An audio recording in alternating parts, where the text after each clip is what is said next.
আপনারা দেখে একদম অবাক হবেন যে কি পরিমাণ মাছি বল্লা আসলে পড়েছিল। এই যে দেখতে পাচ্ছেন, এক কথায় পুরা বাটি ভরে গেছে মাছি বল্লা। এই যে দেখতে পাচ্ছেন প্রচুর পরিমাণ, এখানে কিন্তু শত শত মাছি বল্লা পড়ে আছে, এখনো কিন্তু এই যা পড়ে আছে। আসলে এইখানে এই টারজন ফেরোমন ফাঁদের কিন্তু আসলে বিশেষ একটা গুণ আছে, সেইটা হলো এই টারজন ফেরোমন ফাঁদ অনেক দিন ইউজ করা যায়, প্রায় 90 দিন পর্যন্ত প্রজেক্টে রাখা যায়। এটা 90 দিন পর্যন্ত কাজ করে থাকে।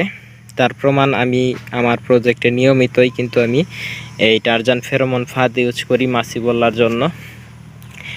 তো এই টারজান ফেরোমন ফাঁদ দামে একটু বেশি হলেও কাজে খুবই ভালো একটা রেজাল্ট পাওয়া যায়।